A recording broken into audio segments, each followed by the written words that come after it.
Imaginez entrer dans un casino de Las Vegas et repartir 10 minutes plus tard avec 200 000 $, sans tricher, sans toucher la machine, et surtout, sans aucune chance. C'est exactement ce qu'a fait un homme nommé Marcus. Un simple smartphone, un bouton et un timing parfait. Mais le plus troublant n'est pas qu'il ait gagné. Le plus troublant, c'est comment il savait exactement quand appuyer. Et quand les casinos ont compris ce qu'il faisait, il était déjà trop tard. Pour comprendre comment Marcus a réussi cet exploit, il faut d'abord comprendre une chose que les casinos ne veulent surtout pas que vous sachiez. Dans un casino, gagner n'est pas un problème. Les casinos sont habitués aux gagnants. Chaque nuit, quelqu'un repart avec un jackpot. C'est même essentiel, parce que ces victoires alimentent le rêve. Le rêve que tout le monde peut gagner. Mais ce que les casinos détestent, ce sont les schémas, les motifs, les anomalies. Car le hasard n'a pas de mémoire. Il est chaotique, imprévisible. Alors quand quelqu'un gagne d'une manière trop parfaite, les alarmes silencieuses se déclenchent. Le soir même du jackpot de Marcus, l'équipe de sécurité du MGM Grand commence à analyser les images. Une salle sans fenêtre, des murs entiers recouverts d'écrans. Chaque caméra du casino est là, chaque angle, chaque table, chaque machine. Les analystes rejouent la scène. Une première fois, puis une deuxième, puis une troisième. Marcus entre, calme, silencieux. Il ne ressemble pas à un joueur excité. Il ne regarde même pas les machines, comme s'il savait déjà laquelle choisir. Puis il sort son téléphone. Il filme la machine quelques secondes.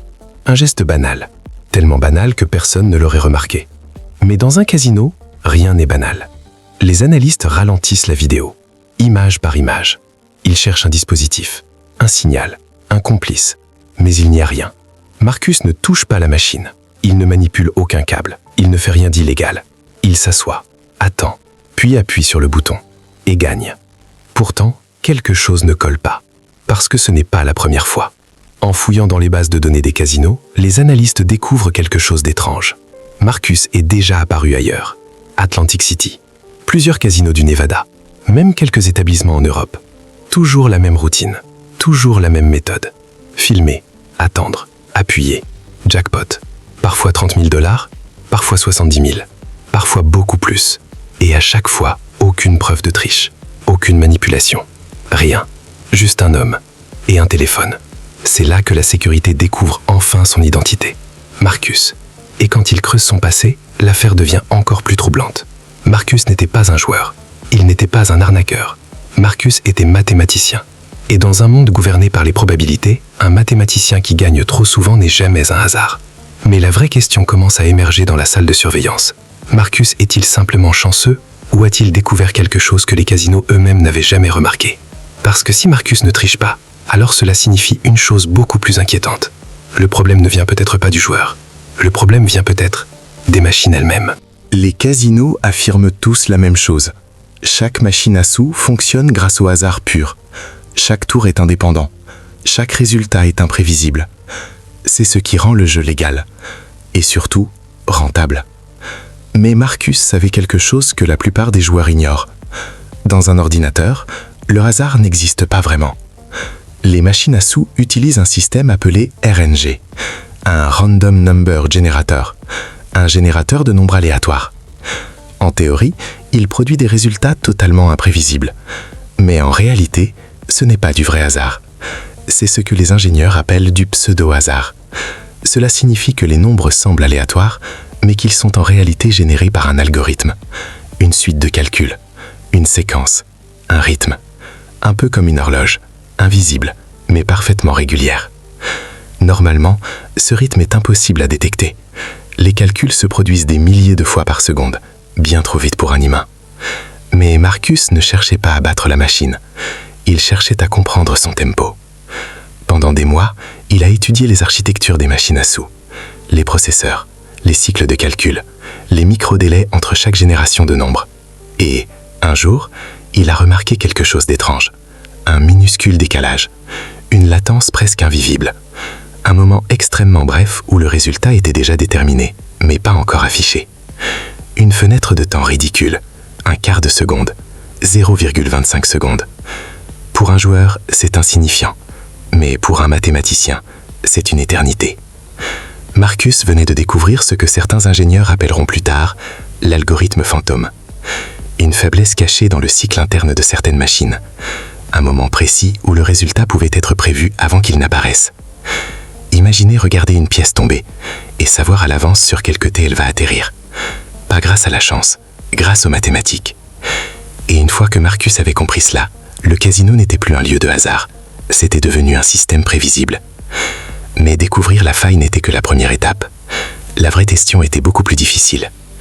Comment exploiter cette fenêtre de 0,25 secondes, sans jamais toucher la machine, sans jamais pirater le système, et sans éveiller le moindre soupçon?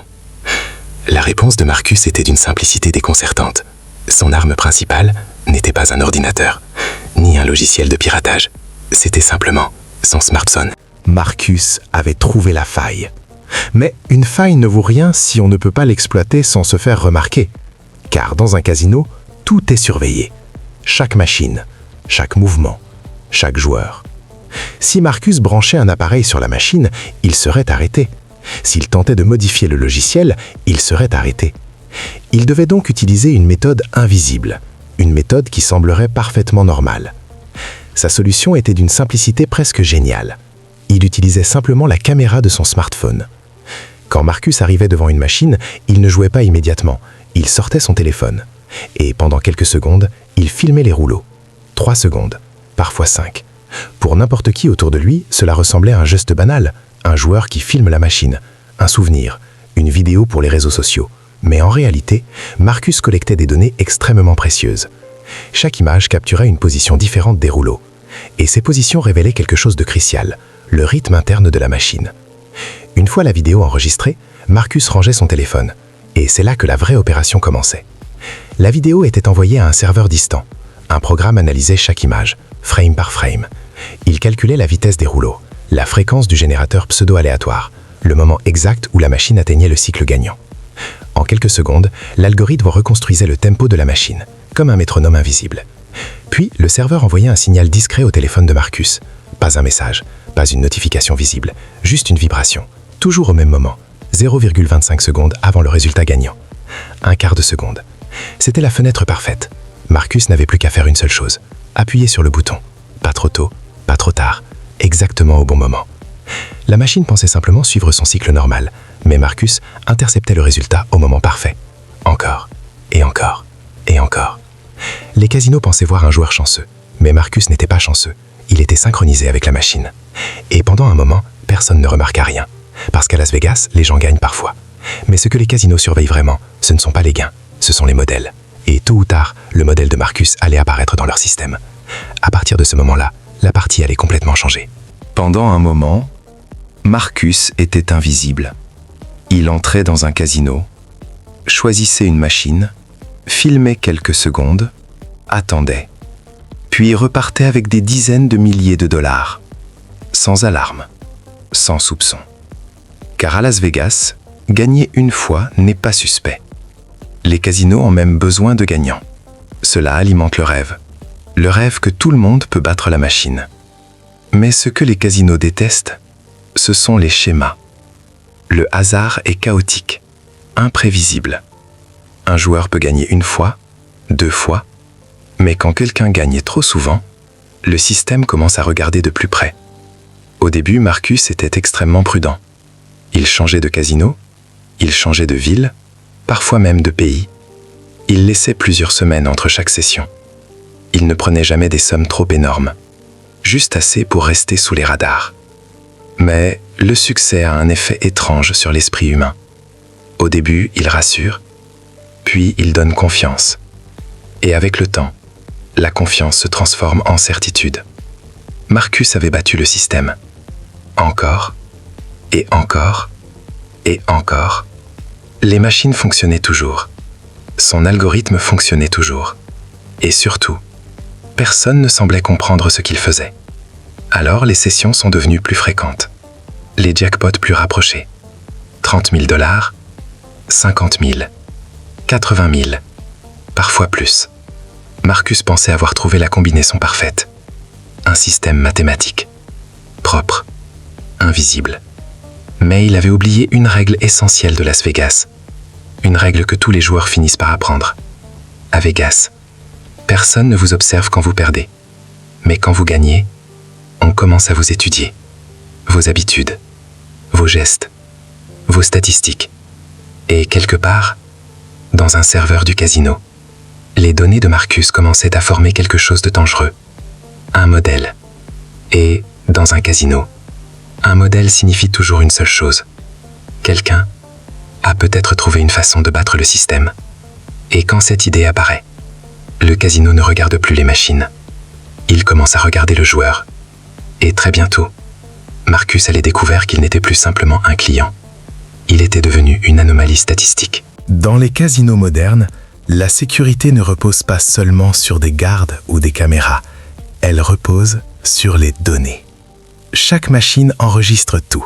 Chaque mise, chaque seconde de jeu, chaque gain. Des algorithmes analysent ces informations en permanence. Ils ne cherchent pas les tricheurs, ils cherchent les anomalies. Et un jour, le nom de Marcus apparaît dans le système. Au début, ce n'est qu'une petite alerte, un joueur avec un taux de gain légèrement supérieur à la moyenne. Rien d'alarmant. Mais les algorithmes continuent de collecter des données. Et plus ils analysent, plus quelque chose devient étrange. Les gains de Marcus ne ressemblent pas à de la chance. Ils sont trop précis, trop réguliers, trop propres. Dans un casino, même les joueurs les plus chanceux connaissent des séries de pertes. Mais Marcus semble presque toujours savoir quand jouer. Les analystes commencent alors à regarder les vidéos, des heures d'images, casino après casino, machine après machine. Et soudain, un détail attire leur attention. Marcus ne joue jamais comme les autres. Les joueurs ordinaires appuient rapidement. Encore, encore, encore. Mais Marcus attend. Toujours. Il regarde la machine, puis il appuie une seule fois. Et souvent, c'est le jackpot. Les analystes ralentissent les vidéos, image par image, et ils remarquent un détail encore plus étrange. Avant chaque gain important, le téléphone de Marcus vibre. Une vibration presque invisible, mais toujours au même moment. Ils mesurent alors le délai, le temps entre la vibration et le moment où Marcus appuie sur le bouton. Les résultats apparaissent sur l'écran. 250 millisecondes. Encore. 250 millisecondes. Encore. Toujours 250 millisecondes. Pour un humain, c'est impossible. Les réflexes humains ne sont jamais aussi constants, à moins que quelqu'un ne suive un signal précis. À ce moment-là, la salle de surveillance devient silencieuse, parce que les analystes comprennent enfin ce qui se passe. Marcus ne devine pas, il ne tente pas sa chance, il attend une instruction. Quelque chose lui dit exactement quand appuyer. Et si quelqu'un peut prédire ce moment, cela signifie que quelqu'un, quelque part, a réussi à comprendre le fonctionnement interne des machines, une chose que les casinos considéraient impossible. À partir de cet instant, l'affaire quitte la sécurité du casino. Elle devient une affaire beaucoup plus sérieuse. Le dossier est transmis aux autorités fédérales, le FBI. Parce que si un individu peut prédire le comportement des machines à sous, ce n'est plus seulement un problème de casino, c'est un problème pour toute l'industrie du jeu. Et pendant que l'enquête commence, Marcus continue de jouer. Il ne sait pas encore que son visage est désormais affiché sur les écrans de sécurité de tout le strip. Et que quelque part à Las Vegas, quelqu'un attend patiemment qu'il fasse une seule erreur. Quand Marcus revient à Las Vegas, les casinos sont prêts. Cette fois, ce n'est plus un simple joueur, c'est une cible. Chaque caméra du casino est verrouillée sur lui. Chaque mouvement est observé. Dans la salle de surveillance, les analystes regardent les écrans en silence. Ils savent exactement ce qui va se passer. La seule question est, comment prouver qu'il triche ? Marcus entre, calme, comme toujours. Il marche dans la salle de jeu sans se presser. Il choisit une machine, s'assoit, sort son téléphone, filme quelques secondes, exactement comme avant. Dans la salle de contrôle, personne ne parle. Tous les regards sont fixés sur l'écran. Marcus insère une pièce. Il attend. Son téléphone vibre. Il appuie. Jackpot. Les lumières explosent. Les pièces commencent à tomber. Et cette fois, les agents de sécurité interviennent immédiatement. 2 hommes en costume s'approchent. Pas de cris, pas de panique. Juste une phrase simple. « Marcus, pourriez-vous nous suivre s'il vous plaît ?» Quelques minutes plus tard, Marcus est assis dans une salle d'interrogatoire. En face de lui, des agents fédéraux. Sur la table, des vidéos, des graphiques, des analyses statistiques. Les enquêteurs sont convaincus que l'affaire est simple. Fraude, conspiration, manipulation technologique. Mais Marcus reste calme, étrangement calme. Il écoute les accusations, regarde les preuves, puis il pose une seule question. Une question qui change toute la situation. Il demande « Quelle loi ai-je violée ?» Silence, parce que techniquement, Marcus n'a jamais ouvert une machine. Il n'a rien modifié. Il n'a piraté aucun serveur. Il n'a utilisé aucun dispositif illégal. Il a simplement observé, calculé, puis appuyé sur un bouton. Les enquêteurs réalisent alors quelque chose de très problématique. Pour condamner Marcus, le casino devrait expliquer comment il a gagné. Et pour expliquer cela, il devrait admettre publiquement une vérité dangereuse. Que leurs machines ne sont pas totalement aléatoires. Qu'elles peuvent être prévisibles. Et si elles sont prévisibles, alors l'ensemble du système du casino repose sur une illusion.